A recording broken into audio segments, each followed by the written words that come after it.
දවසක් දරුවනේ හැමෝටම අරමුලෝකේ YouTube channel එකට ඔබව සාදරයෙන් පිළිගන්නවා.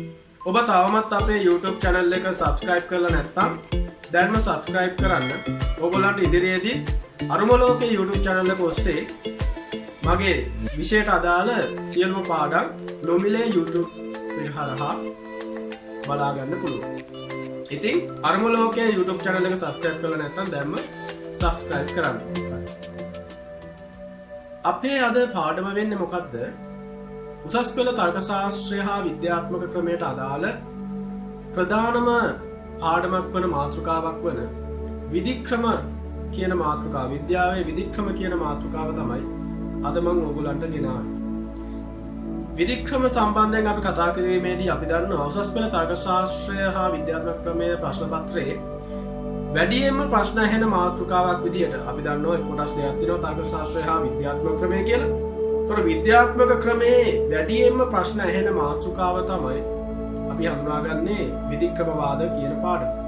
එතකොට බහුවර්ණ පේපර් එකේ ඒ වගේම නව විෂය නිර්දේශයට අනුව කෙටි රචනා ප්‍රශ්න පත්‍රයේ ඒ වගේම තමයි රචනා ප්‍රශ්න පත්‍රයේ අනිවාර්යෙන් මෙම විධික්‍රමවාද කියන පාඩමෙන් අනිවාර්ය ප්‍රශ්නයක් ඇතුළත් වෙනවා. ප්‍රශ්න ගණනාවක් ඇතුළත්. ඒ හින්දා උසස් පෙළ තර්ක ශාස්ත්‍රය හදාරන ළමයෙක් අනිවාර්යයෙන්ම නිවැරදිවම අවබෝධ කරගන්න පුළුවන් පාඩම් කරගන්න ඕනි පාඩමක් තමයි අපි කතා කරන්නේ විධික්‍රමවාද.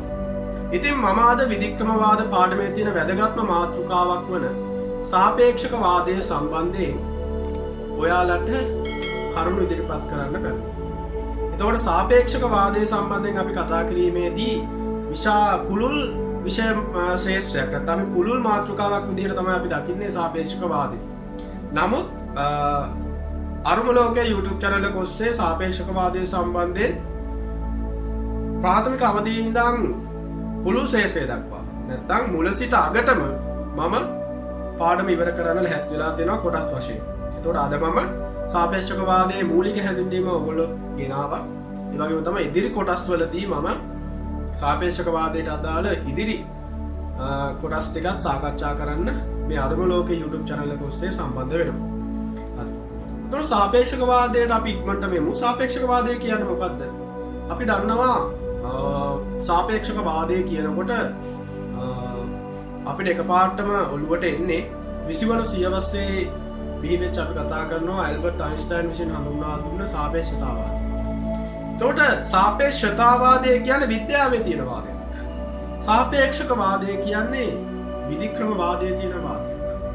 එතකොට අපි ඉස්සල්ලාම දැනගන්න ඕනි අපිට තියෙනවා වාද කිහිපයක් ඉගෙන ගන්න උසස් පෙළ තර්ක ශාස්ත්‍රය තුළ විධික්‍රම ඔස්සේ උද්ගමන වාදය, නිගාමී සත්‍යේක්ෂණ වාදය, නිගාමී අසත්‍යේක්ෂණ වාදය, සාපේක්ෂක වාදය සහ ඉම්බිලකටෝස් වාදය.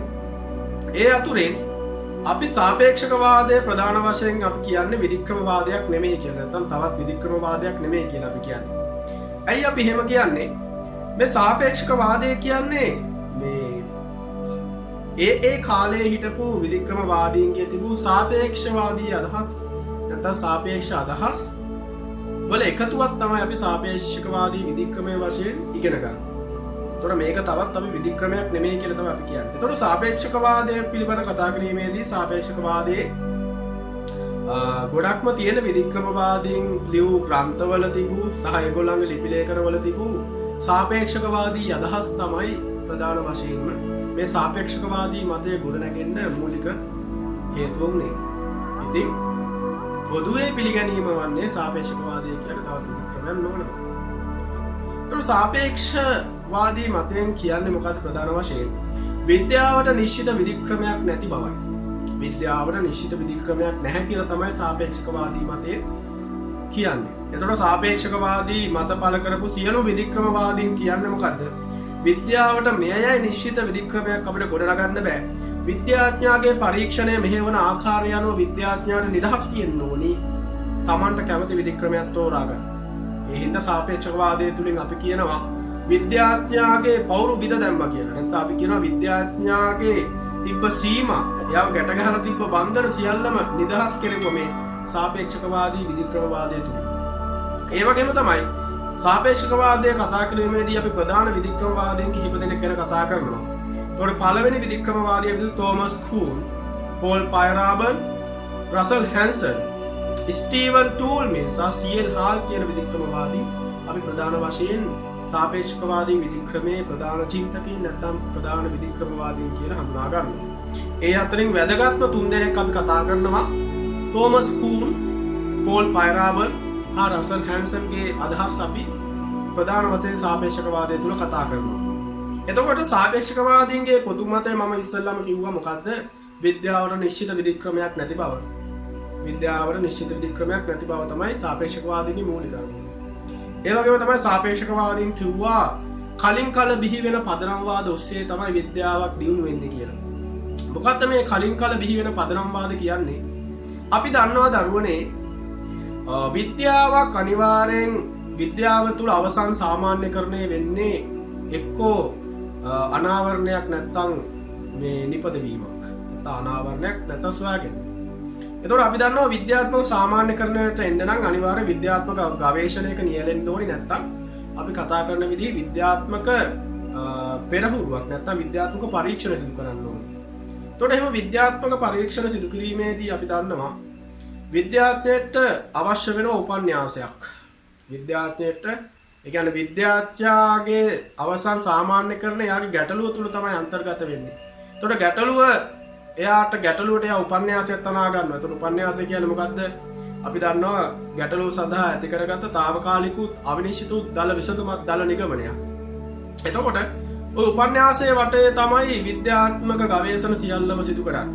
එතකොට සාපේක්ෂකවාදීන් කියනවා එහෙම කලින් කාලේ බිහි වෙන පදනම්වාද. ඒ කියන්නේ විද්‍යා ශාස්ත්‍රයේ මුහුකුරා ගිය මොකක් හරි වස්තු බීජයක් නැත්නම් අපි කියනවා වාදයක් මුල් කරගෙන තමයි විද්‍යාත්මක පරීක්ෂණයක් සිදු කරන්නේ. එතකොට මේ කලින් කාලේ බිහි වෙන පදනම්වාද ඔස්සේ තමයි විද්‍යාව බිහි වෙන්නේ කලින් කාලේ බිහි වෙන පදනම්වාද ඔස්සේ. ඊට පස්සේ ඒ පදනම්වාද වල බිහි වෙනවා කියන අනියමයක්. ඒ පදනම් මොකද දන්නවා අපි දන්නවා ඕනෑම වැඩකදී අපි දන්න එක කරුණක් තමයි ඒ වැඩේ සාර්ථක කරගන්න ඉන්න පිරිසකුත් ඉන්නවා. ඒ වැඩේ හැම වෙලේම ගැටලු දුර්වලතා දාගෙන පිරිසකුත් ඉන්නවා. ඉතින් මේ විද්‍යාව තුලත් එහෙම කොටස් දෙකක් හිටියා විද්‍යාඥයෝ. එතකොට පදනම්වාදය බිහි වුණාට පස්සේ විද්‍යාවට ඉස්සල්ලාම මොකද්ද කරන්නේ? ඒක වටේ වැඩ කටයුතු කරනවා. ඒක වටේ පරීක්ෂණ නිරීක්ෂණ නිගමන ගන්න උත්සාහ කරනවා. තවත් විද්‍යාඥයින් කොටසක් මොකද්ද කරන්නේ? මේ ඒකේ තියෙන දුර්වලතා හොයන්න පටන් ගන්නවා. එතකොට කොහොම දීර්ඝ කාලිනව වැඩ කරගෙන යනකොට අපි දන්නවා ඒ පදනම්වාදය තුළ දුර්වලතා හට ගන්නවා ටික ටික. කියනවා මේ පදනම්වාදයේ විද්‍යාවේ තවත් ඒ කියන්නේ විද්‍යාවේ නැගී සිටින්න බෑ තවත්. හිටගෙන ඉන්න බෑ. ඒ පදනම මොකද දුර්වලතා එන්න ගහන වෙනවා. ඔන්න ඔය දුර්වලතා ගහන වීම තමයි අපි කියන්නේ ප්‍රධාන වශයෙන්ම පදනම්වාදය තුළ අනියමයන් වර්ධනය වෙනවා කියලා. එතකොට ඔහම අනියමයන් ගහණය වුණාට පස්සේ මේ පදනම්වාදයට තවත් පවතින්න බෑ. එතකොට සාපේක්ෂකවාදීන් කියනවා එතකොට මේ පදනම්වාදය බැහැර වෙලා නව පදනම්වාදයක් ඒ වෙනුවෙන් බිහි වෙනවා කියලා. එහෙනම් නව පදනම්වාදය බිහි කරන්නේ කවුද? අර ඉස්සෙල්ලා පැරණි පදනම්වාදයේ හිටපු විද්‍යාඥයෝ. පැරණි පදනම්වාදයේ කටයුතු කරපු ඒවා දුර්වලතා දැක්ක විද්‍යාඥයෝ තව නව පදනම්වාදයේ බිහි වෙන්න උපකාරී වෙනවා. නැත්තම් දායක වෙනවා. එතකොට ඒගොල්ලෝ මොකද කරන්නේ? නව පදනම්වාදයක් බිහි කරාට පස්සේ ඒක ඔස්සේ ඒගොල්ලෝ ගවේෂණය කරගෙන යනවා, කටයුතු කරගෙන යනවා. නමුත් අපි කියනවා පැරණි පදනම්වාදය හා නව පදනම්වාදය අසංගතයි, අසම්මේයයි, විසංවාදී කියලා. මොකද්ද මේ අසංගතයි, අසම්මේයයි, විසංවාදී කියලා කියන්නේ? අසම්මේයයි කියන්නේ සමාන නැහැ කියන එක. අසංගතයි කියන්නේ සමපාත නැහැ කියන එක. විසංවාදී කියන්නේ එකිනෙකට ප්‍රතිවිරුද්ධ බව. ඒ කියන්නේ දරුවනේ පැරණි පදනම්වාදය හා නව පදනම්වාදය අතර කිසිදු සම්බන්ධතාවයක් නැහැ. කිසිදු ගැළපීමක් නැහැ. කිසිදු සමානකමක් නැහැ. ඒක කියන්න මූලික හේතුව තමයි අපි කියනවා පැරණි පදනම්වාදය අර ඒක හොඳයි කියලා ඒක ඔස්සේ කටයුතු කරපු විද්‍යාඥයෝ කවදාවත් කැමති වුණ නැහැ. අර අනිත් විද්‍යාඥයන් කොටස බිහි කරපු නව පදනම්වාදය පිළිගන්න. ඉතින් අපි කියනවා විද්‍යාවේ පැරණි පදනම්වාදයේ බැහැරවීමත් සමග නැත්නම් පැරණි පදනම්වාදයේ වියලී යාමත් සමග අර ඒ ඔස්සේ කටයුතු කරපු විද්‍යාඥ ඒ පරම්පරාවත් එහෙම්ම අභාවයට යනවා, අගාධයට යනවා කියන. ඒ පරම්පරාව නැවත අරගොල්ලොත් එක්ක එකතු වෙන්නේ නැහැ. පැහැදිලි. ඒ හින්දා අපි කියනවා පැරණි පදනම්වාදයේ මත කටයුතු කරපු විද්‍යාඥයින්ට සහ නව පදනම්වාදයේ තුල කටයුතු කරන විද්‍යාඥයින් අතර sannivedana දුෂ්කරතා ඇති වෙනවා කියන. සංනිවේදන දුෂ්කරතා නැත්නම් අපි කියනවා පාලම් භාෂා දාන්න බෑ කියලා. පාලම් ඇති කරන්න බෑ. සංනිවේදනයේ දුෂ්කරතා තියෙනවා. මොකද පැරණි පදනම් වාදය තුල කටයුතු කරන විද්‍යාඥයෝ කැමති නැහැ නව පදනම් වාදයේ තියෙන මතවාද පිළිගන්න. ඒගොල්ලෝ අරකම එල්බගෙන සිටිනවා. නව පදනම් වාදය තුල කටයුතු කරන විද්‍යාඥයෝ කැමති නැහැ අර පරණ එක තවත් කරපින්නාගෙන ඉන්න. එතකොට ඒගොල්ලෝ අතර සංනිවේදන දුෂ්කරතා ඇති වෙනවා කියලා සාපේක්ෂකවාදීන් කියනවා.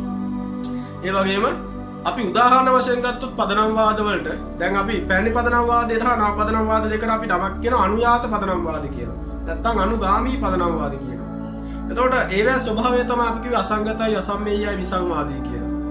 ඒ වගේම තමයි තවදුරටත් සාපේක්ෂකවාදීන් කියනවා මේ පැරණි පදනම් වාදයට හා නව පදනම් වාදයට කවදාවත් සම්බන්ධ වෙන්න බෑ.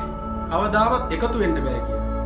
ඒ වගේම තමයි අපි මේ වගේ අනුගාමී පදනම් වාදවලට උදාහරණ වශයෙන් දැක්කොත් පෘථිවි කේන්ද්‍රවාදය හා සූර්ය කේන්ද්‍රවාදය, ප්‍රොජෙස්ටන් වාදය සහ ලැබෝෂියර් වාදය, ප්‍රොජෙස්ටන් වාදය හා ලැබෝෂියර්ගේ රුස්කරණ වාදය, තව මොනවද ඒ වගේ වාද තියෙන දරුවනේ? තව අපිට වාද අංශු වාදය හා තරංග වාදය නේද? ඒ වගේ වාද ගණනාවක් තියෙනවා. එතකොට ඔය වාදවලට අපි කියන්නේ අනුගාමී පදනම් වාද කියලා. ඒතර අපි දන්නවා පෘථිවි කේන්ද්‍රවාදී මතය ආදි කාලේ සත්‍ය මතයක් කියලා පිළිගත්තට පසු කාලීනව ඒක අසත්‍යයක් වෙලා බැහැර වෙලා සූර්ය කේන්ද්‍රවාදී මතය ස්ථාපිත වුණා.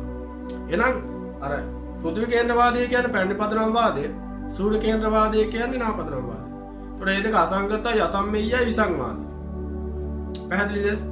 එතකොට ওই ටික තමයි මූලික සංකල්පනික සාපේක්ෂකවාදීන්ගේ අදහස් තුල. තවත් ඒගොල්ලෝ කියනවා මේ විද්‍යාව තුල අපිට පිළිගත හැකි එහෙම නිශ්චිත විධික්‍රමවේදයක් නැහැ කියලා. විද්‍යාව තුල එහෙම පිළිගත හැකි නිශ්චිත විධික්‍රමයක් මේක කියලා කියන්න බෑ. ඒකට අපි ඉස්සෙල්ලා කිව්වා වගේ විද්‍යාඥයන්ට නිදහස තියෙන්න ඕනේ කියනවා Tamanට කැමති විධික්‍රමයේ තෝරා ගන්න. ඒතර මූලික හැඳින්වීම නැත්නම් මූලික කොටස් ටික තමයි ওই ටික. අපි ඊගාව කොටසින් බලමු තෝමස් කූන් මොකද්ද විද්‍යාව සම්බන්ධයෙන් ඉදිරිපත් කළේ? පෝල් පයරාබන් මොකද්ද විද්‍යාව සම්බන්ධයෙන් කිව්වේ? ඒ වගේම රසල් හැන්සන් මොකද්ද විද්‍යාව සම්බන්ධයෙන් ඉදිරිපත් කළේ කියලා. මූලික වශයෙන් ඔයගොල්ලෝ දැනගත යුතු කාරණේ තමයි සාපේක්ෂකවාදය කියන්නේ නිශ්චිත විධික්‍රමයක් නොවන බව. සාපේක්ෂකවාදය කියන්නේ නිශ්චිත විධික්‍රමයක් නෙවෙයි. ඒක තුල තියෙන සාපේක්ෂක අදහස්. ඒතකොට අපි උසස් පෙළ තර්ක ශාස්ත්‍රයේ විෂය තුල අපි ගොඩක් දුරට අර මම කිව්ව තෝමස් කූන්, පෝල් පයරාබන්, රසල් හැන්සන් කියන පුද්ගලයන්ගේ මතවාද තමයි මූලික වශයෙන් අපි සාපේක්ෂකවාදී විධික්‍රමය තුල සාකච්ඡා කරන්නේ.